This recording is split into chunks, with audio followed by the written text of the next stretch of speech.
பொதுவா மக்கள் நினைக்கிறது உண்டு. பொதுவா மக்கள் என்ன நினைக்கிறாங்க, பகவத்கீதை படிச்சோம் அப்படின்னா குடும்பத்தை விட்டு போயிருவோம். பகவத்கீதையை படிச்சோம் அப்படின்னா நம்முடைய கடமையை சரியா செய்ய மாட்டோம். குடும்பத்தை அதாவது சரியா பார்த்துக்க மாட்டோம். நம்முடைய வியாபாரத்தை சரியா பார்த்துக்க மாட்டோம். ம். பகவத்கீதை படிச்சோம் அப்படின்னா சன்னியாசம் எடுத்துட்டு போயிருவோம். பகவத்கீதை படிச்சோம் அப்படின்னா எல்லாத்தையும் விட்டுட்டு போயிருவோம் அப்படின்னு நினைக்கிறாங்க. அதெல்லாம் தப்பு அப்படின்னு சொல்லக்கூடிய பதில் தான் இந்த 3ஆம் அத்தியாயம். பகவத்கீதை முழுவதுமே கிருஷ்ணர் என்ன சொல்ல வர்றார் அப்படின்னா, உனக்கு விதிக்கப்பட்ட கடமையை நீ பற்றில்லாம சரிவர செய்யணும் அப்படின்றதுதான் பகவத்னுடைய ஒரு முக்கியமான ஒரு கருத்தா இருக்கு. அதனால இனிமேல யாராவது பகவத்கீதை படிச்சா அப்படின்னா குடும்பத்தை விட்டுட்டு போயிருவாங்க. பகவத்கீதை படிச்சாங்க அப்படின்னா தன்னுடைய வாழ்க்கைய வியாபாரத்தை விட்டு போயிருவாங்கன்னு சொல்லி சொன்னாங்க அப்படின்னா அவங்களுக்கு நீங்க பதில ரொம்ப தைரியமா சொல்லலாம். பகவத்கீதையை படிச்சாங்க அப்படின்னா தங்களுடைய கடமையை ரொம்ப சரியா செய்வாங்க. பகவத்கீதை படிச்சாங்க அப்படின்னா தங்களுடைய குடும்ப பொறுப்பை சரியா பார்த்துப்பாங்க. பகவத்கீதை படிச்சாங்க அப்படின்னா ரொம்ப பொறுப்புள்ள ஒரு நபரா மாறிடுவாங்க. அதனால பகவத்கீதை அப்படிங்கிறது ஒருவனை கடமையிலிருந்து ஓடி போறதுக்காக கிடையாது. ஒருவனுடைய கடமையை எவ்வாறு சரியாக செய்யணும் அப்படின்னு சொல்லி கொடுக்கறது தான் பகவத்கீதை. சோ அப்ப கிருஷ்ணன் என்ன பண்ணார், இதற்கு முன்னாடி சொன்ன ஸ்லோகங்களால என்ன பண்ணார் அப்படின்னா, ஒருவன் தன்னுடைய கடமையை எவ்வாறு சரிவர செய்ய வேண்டும் அப்படின்னு சொல்லி சொன்னார். எவ்வாறு செய்ய வேண்டும் அப்படின்னா, நாம் இப்ப என்ன பண்றோம், நம்முடைய கடமை செஞ்சிட்டு இருக்கோம், நம்முடைய வேலை செஞ்சிட்டு இருக்கோம். ஆனா எதை மறந்துட்டோம் அப்படின்னா, நமக்கு மேல தேவர்கள் இருக்காங்க, நமக்கு மேல பகவான் இருக்கார் அப்படின்ற விஷயத்த மறந்துட்டோம். நாம் செய்யக்கூடிய கடமை அவர்களுக்கு பூஜையாக, அவர்களுக்கு செய்யும் சேவையாக இருக்கணும் அப்படிங்கிற விஷயத்த மறந்துட்டோம்.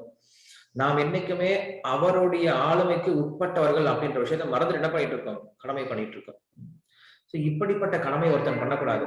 நாம் நம்முடைய கடமையை செய்யும் பொழுது நாம் பகவானுக்கு உட்பட்டவர்கள், நாம் பகவானுடைய சந்தோஷத்துக்காக செஞ்சிட்டு இருக்கோம், நாம் பகவானுடைய கருணையினால செஞ்சிட்டு இருக்கோம் அப்படின்ற விஷயத்த புரிஞ்சுக்கணும். எப்படி ஒருவர் ஒரு நிறுவனத்துல வேலை செய்யறார் அப்படின்னா, நிறுவனத்துல வேலை செஞ்சா மட்டும் பத்தாது. அந்த நிறுவனத்துல வேலை செய்யும் போது என்ன புரிஞ்சுக்கணும் அப்படின்னா, நான் இந்த நிறுவனம் அப்படிங்கிறது ஒரு முதலாளி இருக்கார், அவரு கீழே வேலை பண்ணிட்டு இருக்கேன், அவருக்காக வேலை பண்ணிட்டு இருக்கேன், அவருடைய லாபத்திற்காக வேலை பண்ணிட்டு இருக்கேன்.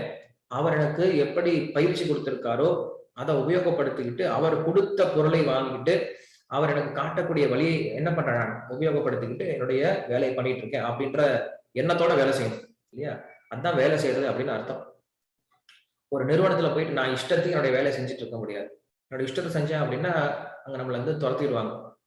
ஒரு நிறுவனத்துக்கு போனோம் அப்படின்னா அந்த நிறுவனத்தினுடைய உயர்தன்மையை, அந்த நிறுவனத்தினுடைய ஆளுமை, அந்த நிறுவனத்தினுடைய கோல் என்ன அப்படின்னு புரிஞ்சுக்கிட்டு அந்த நிறுவனத்துக்காக வேலை செய்ய ஆரம்பிக்கும். அதே போல இந்த உலகத்தில் நாம் வேலை செய்யணும் அப்படின்னா, கடமை செய்யணும் அப்படின்னு எப்படிப்பட்ட கடமை செய்யணும், நாம் இஷ்டத்துக்கு செய்யக்கூடாது.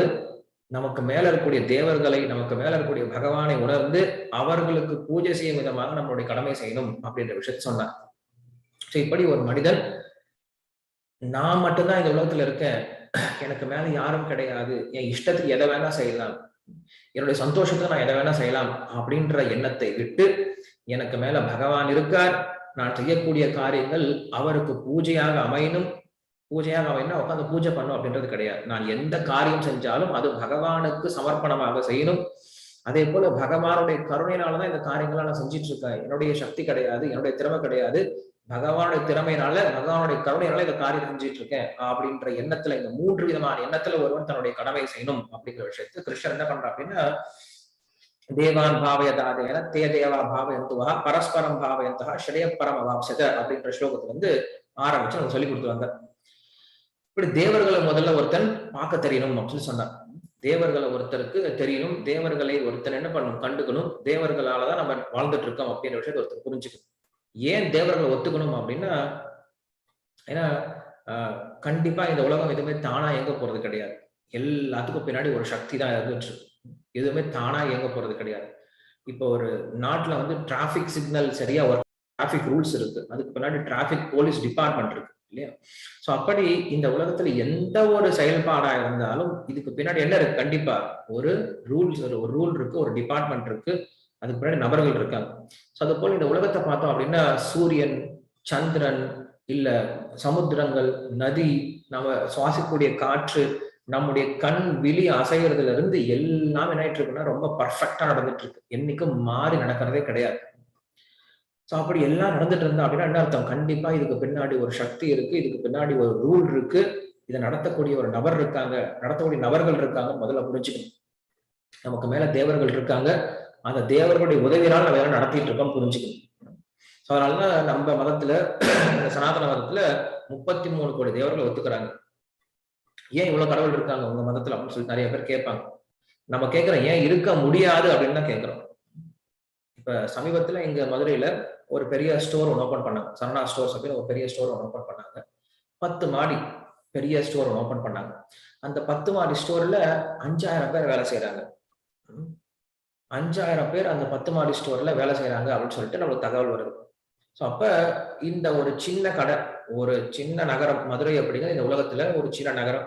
அந்த சின்ன நகரத்துல ஒரு இடம், ஒரு சின்ன பில்டிங். மொத்த உலகத்தை நம்ம கம்பேர் பண்ணும்போது இந்த சரணா ஸ்டோர் அப்படிங்கிற ஒரு சின்ன பில்டிங் தான். அது நடக்கக்கூடிய வியாபாரம் ரொம்ப கம்மியான வியாபாரம். மொத்த உலகத்தையும் கம்பேர் பண்ணும்போது இங்க நடக்கக்கூடிய வியாபாரம் ரொம்ப ரொம்ப சின்னது.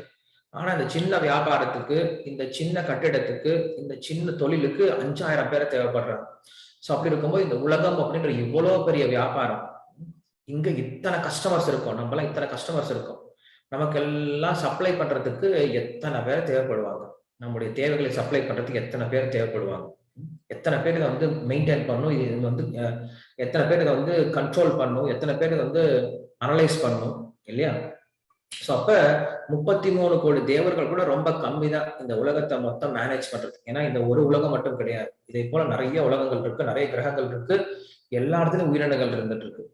ஸோ அப்ப இத்தனை உயிரினங்களுக்கு கண்டிப்பா இதை விட அதிகமான தேவர்கள் தேவைப்படுவாங்களே தவிர தேவர்கள் ரொம்ப கம்மி தான் நம்ம சொல்றது. அதனால யாராவது நம்ம கிட்ட கேட்டாங்க அப்படின்னா, ஏன் உங்க உங்க மதத்துல மட்டும் இத்தனை தேவதைகள் இருக்காங்க அப்படின்னா, ஏன்னா அதான் உண்மை. இந்த உலகத்தை கண்டிப்பா நியமிப்பதற்கு இத்தனை தேவர்கள் தேவைப்படுவாங்க. மற்ற கடவுளை போல, மற்ற மதத்தை போல கிடையாது. மற்ற மதத்துல ஒரே ஒரு கடவுள் வச்சிட்டு இருப்பாங்க, ஒரே ஒரு கடவுள் தான் எல்லாம் பண்ணிட்டு இருக்காரு. கொஞ்சம் யோசிச்சு பாருங்க, ஒரு பெரிய நிறுவனம் இருக்கு, இப்ப அந்த சரவணா ஸ்டோர்ஸ் இருக்குன்னு வச்சுக்கோங்களேன், அதுல ஒரே ஒரு ஓனர் தான் இருக்காரு. அவர் ஒருத்தர் தான் ஓனர், அவர் தான் வேலைக்காரர், அவர் தான் எல்லாம் பண்ணணும். அவர் தான் காலையில போயிட்டு ஷட்டர் ஓபன் பண்ணணும், அவர் தான் எல்லாத்தையும் சுத்தப்படுத்தணும், அவர் தான் எல்லா பொருட்களும் எடுத்து வைக்கணும், அவர் தான் எல்லா கஸ்டமர்ஸையும் பார்க்கணும், எல்லாருக்கிட்டையும் கேஷ் வாங்கணும், எல்லாருக்கும் பில் போடணும், எல்லாருக்கும் பேக் பண்ணி கொடுக்கணும், கடைசியில போகும்போது எல்லாத்தையும் கூட்டிட்டு பெருக்கிட்டு க்ளோஸ் பண்ணிட்டு போகணும். அப்படின்னா எவ்வளவு கஷ்டம். அவர் நம்ம ஓனர்னே சொல்ல மாட்டோம், ஏன்னா அவர் முதலாளியே கிடையாது. ஏன் கிடையாதுன்னா அவருக்கு கீழே தொழிலாளியே கிடையாது. தொழிலாளி இருந்தாதான் முதலாளின்னு சொல்லி சொல்லுவோம் இல்லையா? சோ அப்படி மற்ற மதம்லாம் ஒரே ஒரு கடவுள் வச்சிட்டு இருக்காங்க. காரணம் என்னது, அவங்களுக்கு புரியல கடவுளுடைய வேலை என்னன்னே புரியல, கடவுளுடைய சக்தி என்னன்னே புரியல. கடவுள் என்ன, ஒருத்தர் இருக்கார், நம்மளுடைய தேவைகளை பூர்த்தி செய்வார், அவ்வளவுதான் நினைச்சிட்டு இருக்காங்க. பட் கடவுளாலதான் உலகம் படைக்கப்பட்டு காக்கப்பட்டு அழிக்கப்படுது அப்படின்ற விஷயம் அவங்களுக்கு புரியறது கிடையாது. சோ அப்படியே புரிஞ்சாலும் கடவுளே எல்லா வேலையும் பண்ணிட்டு இருக்காங்க நினைக்கிறார். கடவுள் எல்லா வேலையும் பண்ண வேண்டிய அவசியம் கிடையாது. அவருக்குன்னு என்ன பண்றார், நிறைய சேவர்களை வச்சு, நிறைய தேவர்களை வச்சு அவர் எல்லாத்தையும் செஞ்சிட்டு இருக்கார் அப்படின்றதான் விஷயம். அப்ப இந்த தேவர்களை ஒருத்தர் என்ன பண்ணும், முதல்ல தெரிஞ்சுக்க முயற்சி பண்ணும். இந்த தேவர்களை புரிஞ்சுக்கிட்டாங்க அப்படின்னா இந்த உலகத்துல நம்மளுக்கு பயம் வராது. நம்ம ஒரு சில சமயம் ரொம்ப கவலையில போயிடுவோம். நான் ரொம்ப தனியா இருக்கேனே, அனாதையா இருக்கேனே, என்னை யாரும் பாத்துக்கிறதுக்கு ஆள் கிடையாது அப்படின்ற ரொம்ப துக்கத்துக்கு போயிடுவோம். நிறைய பேர் இதனால சூசைட் கூட பண்ணிக்கிறாங்க, தனிமையினால, நமக்கு ஒரு நல்ல சப்போர்ட் இல்லை அப்படின்றதுனால. ஆனா ஒரு மனுஷன் என்ன புரிஞ்சுக்கணும் அப்படின்னா, நம்மளை சுத்தி என்னைக்கும் தேவர்கள் நம்மளை பார்த்துட்டே இருக்காங்க, தேவர்கள் நமக்கு என்னைக்கும் உதவி பண்ணிட்டே இருக்காங்க. அந்த தேவர்கள் கிட்ட நம்ம உதவி கேட்கணும் இல்லையா? அப்படின்ற விஷயத்த நம்ம புரிஞ்சுக்கிட்டோம் அப்படின்னா ஒருத்தன் இந்த மாதிரி தவறான காரியத்துக்கு போக மாட்டான் அப்படின்ட்டு முதல்ல சொன்னார். முதல்ல தேவர்களை பார்க்க கத்துக்கோங்க அப்படின்னு சொன்னார். அதுக்கப்புறம் அடுத்த ஸ்டேஜுக்கு போனார். நீ தேவர்களை வழிபடாம போனாலும் சரி, என்ன வழிபட்டுட்ட அப்படின்னா கிருஷ்ணராகிய எல்லா தேவர்களுக்கும் தேவனா இருக்கக்கூடிய அந்த பகவானை வழிபட்டுட்டோம் அப்படின்னா அதற்கப்புறம் அவன் வேற எந்த தேவத்தையும் வழிபட வேண்டிய அவசியம் கிடையாது, பகவானை மட்டுமே திருப்தி செஞ்சா மட்டும் போதும் அப்படிங்கிற விஷயத்த என்ன பண்ண அவளுக்கு சொல்ல வந்தார்.